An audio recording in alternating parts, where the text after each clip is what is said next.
Hello student, welcome to my study channel শিক্ষা দিশারি। আজ আমরা ভিটামিন ই সম্পর্কে আলোচনা করব। ক্লাস 11 নিউট্রিশনের আমি ভিটামিনের টপিকগুলো সম্পর্কে আলোচনা করছি। তো আগের দিন আমাদের ভিটামিন ডি কিন্তু কমপ্লিট হয়ে গেছিলো। তো আজকে আমরা আলোচনা করব ভিটামিন ই। দেখো, প্রথমেই বলে রাখি ভিটামিন ই কিন্তু ফ্যাটে বা স্নেহ পদার্থের দ্রব্য একটি ভিটামিন। আচ্ছা, এই ভিটামিনের রাসায়নিক নাম কি তাহলে? দেখো, এই ভিটামিনের রাসায়নিক নাম হচ্ছে কি টোকোফেরল। ভিটামিন ই এর রাসায়নিক নাম হচ্ছে কি টোকোফেরল। দেখো কোথায় আছে রাসায়নিক নাম, অ্যান্টি স্টেরিলিটি আছে। আচ্ছা, টোকোফেরল, এই যে এখানে ইংলিশে টার্মটা দেওয়া আছে টোকোফেরল, অ্যান্টি স্টেরিলিটি ফ্যাক্টর বা টোকোফেরল বলা হয়। ঠিক আছে, দেখো বন্ধ্যাত্ব প্রতিরোধী ভিটামিন হিসাবে ভিটামিন ই পরিচিত। তাহলে যদি দেখা যায়, কোয়েশ্চেন দেয় যে বন্ধ্যাত্ব প্রতিরোধী ভিটামিন বলা হয় কোন ভিটামিনকে, তো অ্যান্সার হবে ভিটামিন ই। এটি অ্যান্টি স্টেরিলিটি ফ্যাক্টর নামেও পরিচিত, টোকোফেরল। ঠিক আছে, টোকোফেরল। তাহলে ভিটামিন ই এর রাসায়নিক নাম কি? টোকোফেরল। আচ্ছা, এর রাসায়নিক গঠন, আবিষ্কার, আচ্ছা এইগুলো এতটা ইম্পর্টেন্ট নয়। তো টোকোফেরলের রাসায়নিক গঠনটা এটা সম্পর্কে আমি আলোচনা করছি না। এরপর ভিটামিন, আচ্ছা এর যে বৈশিষ্ট্যতে চলে আসছে আমি। দেখো বৈশিষ্ট্য, ফার্স্ট কী আছে দেখো, ভিটামিন ই স্নেহ পদার্থে দ্রবণীয়। এটি ইথার, অ্যালকোহল, বেনজিন, ক্লোরোফর্ম এবং অ্যাসিটনে দ্রবণীয়। তাহলে কিসে কিসে দ্রব্য এটি? এটি কিন্তু জলে দ্রব্য নয়। তাহলে এটি স্নেহ পদার্থের দ্রব্য, ইথার, অ্যালকোহল, বেনজিন, ক্লোরোফর্ম এবং অ্যাসিটনে দ্রবণীয়। নেক্সট কী আছে দেখো, আলো এবং তাপ সহনশীল। মানে কি, এই ভিটামিনকে যদি আলোর উপস্থিতিতে বা তাপের মধ্যে দেওয়া হয় তাহলে কিন্তু এটা নষ্ট হয়ে যাবে না। এটা কিন্তু সহনশীল, মানে এটা সহ্য করে নিতে পারে তাপ এবং আলো। নেক্সট কী আছে দেখো, এটি স্নেহপত্রে দ্রবণীয় এবং জলে অদ্রবণীয়। তাহলে এটি স্নেহপত্রে দ্রবণীয় কিন্তু জলে অদ্রাব্য। নেক্সট দেখো, অতিবেগুনি রশ্মির প্রভাবে এবং পাচন ক্রিয়ায় বিনষ্ট হয়। তাহলে এটা কিন্তু পাচন ক্রিয়ায় বিনষ্ট হয়ে যায়, এবং যদি অতিবেগুনি রশ্মির প্রভাব পড়ে তখন কিন্তু এটি বিনষ্ট হয়ে যায়।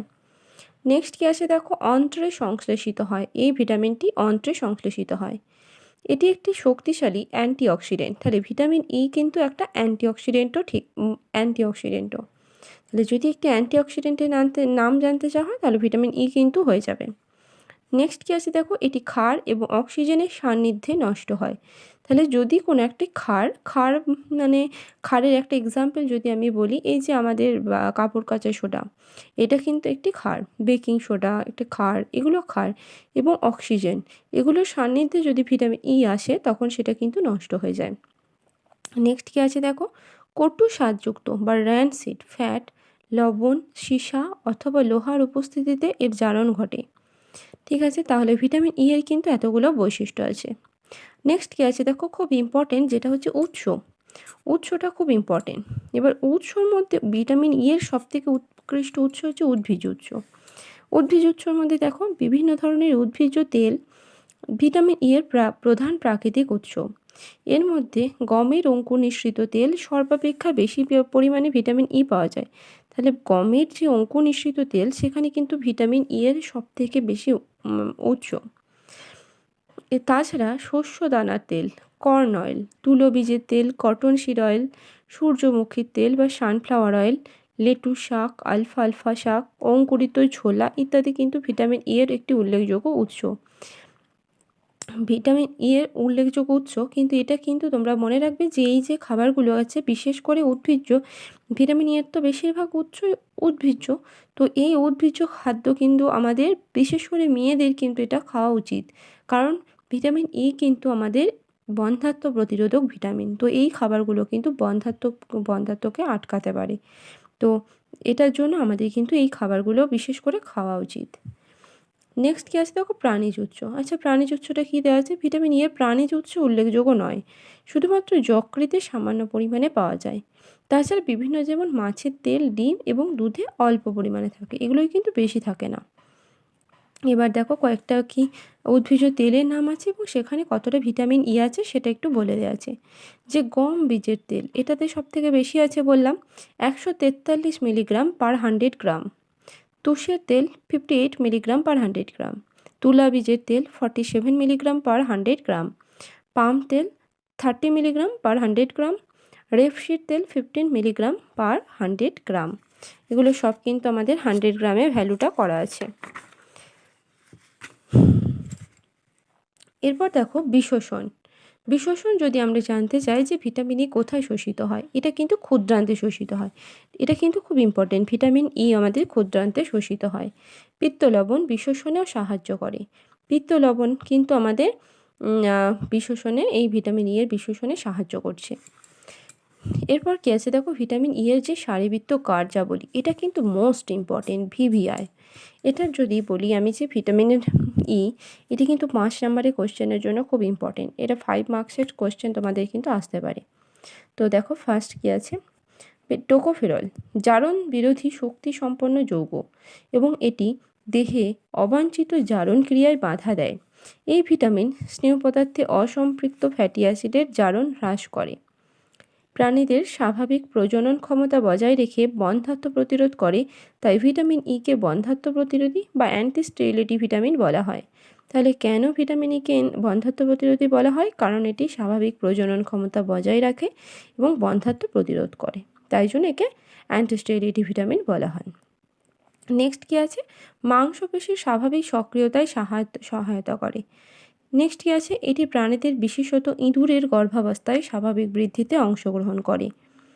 নেক্সট দেখো, দেহে ভিটামিন এ এর জারণ হ্রাস করে এবং ভিটামিন এ কে দেহে সঞ্চিত হতে সাহায্য করে। তাহলে ভিটামিন এ কে দেহে সঞ্চিত হতে সাহায্য করে কোন ভিটামিন? Vitamin E. এটা একটু আন্ডারলাইন করে রাখছি, তোমরা একটু নোট করে রাখবে। ভিটামিন এ কে দেহে সঞ্চিত হতে সাহায্য করে কোন ভিটামিন? সেটা হচ্ছে ভিটামিন ই। স্নায়ুতন্ত্র এবং রক্তনালীর মধ্যে সমতা বজায় রাখে। হাইড্রোজেন পারক্সাইড দ্বারা সদ্যজাত শিশুদের রক্তের লোহিত রক্তকণিকায় বিশ্লেষণ ভিটামিন ই প্রয়োগে প্রতিরোধ করা যায়। তাই বলা যায় লোহিত রক্তকণিকায় পরমাণু রক্ষায় ভিটামিন ই এর ইতিবাচক ভূমিকা আছে। নেক্সট কী আছে দেখো, এই ভিটামিনের স্বল্পতায় অবক্ষয়িত পেশিতে অতিরিক্ত অক্সিজেন গ্রহণ টোকোফেরল গ্রহণে সংশোধিত হয়। নেক্সট কী আছে, ইলেকট্রন স্থানান্তরণ ব্যবস্থায় সহযোগী হিসাবে সাইটোক্রোম বি অ্যান্ড সি এর মধ্যবর্তী স্থানে কাজ করে। ঠিক আছে, নেক্সট কী আছে দেখো, সালফার সমন্বিত অ্যামাইনো অ্যাসিড এবং সেলিনিয়ামের স্বল্পতায় সৃষ্ট যকৃতের বিকার বা হেপাটিক নেক্রোসিস ভিটামিন ই দ্বারা প্রতিরোধ করা যায়। তাহলে হেপাটিক নেক্রোসিস প্রতিরোধ করা যায় ভিটামিন ই দ্বারা। নেক্সট কী আছে, যৌন হরমোন কোলেস্টেরল ভিটামিন ডি এর বিপাক ক্রিয়ায় ভিটামিন ই গুরুত্বপূর্ণ ভূমিকা পালন করে। নেক্সট কী আছে, ভিটামিন ই কার্বন টেট্রাক্লোরাইডের বিষক্রিয়ায় হাত থেকে যকৃৎকে রক্ষা করে। এতগুলো কিন্তু ভিটামিন ই এর কাজ আছে, কিন্তু ভিটামিন ই এর এই কাজগুলো কিন্তু খুব ইম্পর্টেন্ট। ঠিক আছে, নেক্সট আছে দেখো কি, অভাবজনিত লক্ষণ। তাহলে অভাবজনিত লক্ষণটা আমরা একটু দেখে নিই। মানুষের দেহে ভিটামিন ই এর অভাবজনিত কোনো লক্ষণ এখনও সঠিকভাবে প্রমাণিত হয়নি, তবে নিম্ন শ্রেণীর প্রাণীদের বিশেষত ইঁদুরের দেহেই ভিটামিনের অভাবজনিত লক্ষণের সুস্পষ্ট প্রমাণ পাওয়া গেছে। ঠিক আছে, আচ্ছা ভিটামিন ই এর অভাবে তোমরা একটু মনে রাখবে যে ভিটামিন ই এর অভাবে এই ভিটামিন অভাবে পেশির অবক্ষয়। আচ্ছা, মানুষের লোহিত রক্তকণিকায় কী হয়, ওর ভঙ্গুরতা প্রবণতা বৃদ্ধি পায়, মানে ফ্র্যাগিলিটি প্রবণতা বৃদ্ধি পায়, এটা একটু মনে রাখবে। আর হচ্ছে যে বন্ধ্যাত্ব প্রতিরোধী, মানে এটা কি হচ্ছে, বন্ধ্যাত্ব প্রতিরোধ করে, এটা একটু মনে রাখবে। তাহলে কিন্তু তোমাদের ভিটামিন ই এর অভাবটা বোঝা যাবে। এবার ভিটামিন ই গ্রহণের যদি অতিরিক্ত হয়ে যায় তখন তার কী কুফল হতে পারে? দেখো, ভিটামিন ডি এবং কে প্রয়োজনীয়তা বাড়ে। অতিরিক্ত ভিটামিন গ্রহণের ফলে কী কী সমস্যা দেখা দেয়? দুর্বলতা, ক্লান্তি, মানসিক অস্থিরতা, খাদ্যনালীর সমস্যা, থাইরয়েডের সমস্যা, স্তনের কোমলতা, তারপরে থ্রোম্বোপ্লেবিস্ট, তারপরে বমি বমি ভাব এবং ক্ষুধামান্দ, রক্তক্ষরণ ইত্যাদি। এগুলো হচ্ছে ভিটামিন ই অতি গ্রহণের কুফল। এবার ভিটামিন ই এর স্থায়িত্ব যদি বলতে যাই, কী হবে? ভিটামিন ই এর গুরুত্বপূর্ণ বৈশিষ্ট্য হলো এটি উত্তাপে সহজে নষ্ট হয় না। প্রায় 200 ডিগ্রি সেলসিয়াস পর্যন্ত তাপমাত্রাতেও এর নষ্ট হওয়ার সম্ভাবনা দেখা যায় না। তাছাড়া বাইরে অক্সিজেনের সঙ্গে বিক্রিয়া করে জারিত হয় এবং নষ্ট হয়।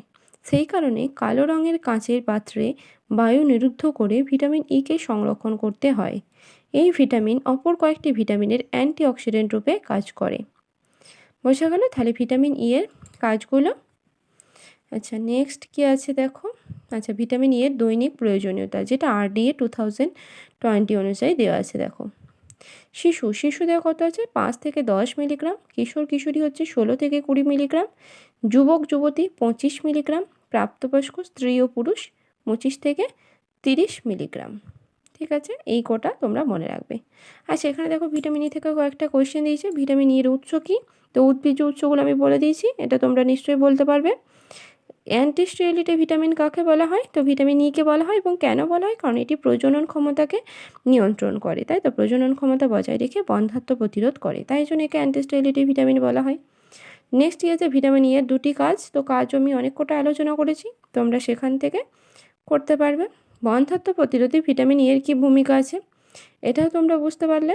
এটা ওই যে বন্ধ্যাত্ব প্রতিরোধে প্রথম যে পয়েন্টটা আমি আলোচনা করেছি সেটা তোমরা বললেই বুঝতে পারবে, এটার অ্যান্সার হয়ে যাবে। নেক্সট কী আছে, ভিটামিন ইর অভাবজনিত লক্ষণ, তো অভাবে কী লক্ষণ হয়, যে বন্ধ্যাত্ব রোগ প্রকাশ পায় এটা। আর ভিটামিন ইকে কিন্তু তোমরা মনে রাখবে যে বিউটি ভিটামিনও বলা হয়, ভিটামিন ইকে, কারণ এটা সৌন্দর্য প্রতিরোধ করে, আমাদের যৌবনকে ধরে রাখে এবং সৌন্দর্যের একটা গুরুত্বপূর্ণ ভূমিকা পালন করে, তাই জন্য ভিটামিন ইকে কিন্তু যৌবন সঞ্জীবনী ভিটামিনও বলা হয়। ঠিক আছে, আচ্ছা ভিটামিন ইটা কিন্তু আজকে আমি আলোচনা করে দিলাম। দেখা হচ্ছে নেক্সট ভিডিওতে। নেক্সট দিন আমি ভিটামিন কে সম্পর্কে আলোচনা করব। ওকে, আজকের ক্লাস তাহলে আমি এখানেই এন্ড করছি। ওকে, থ্যাংক ইউ।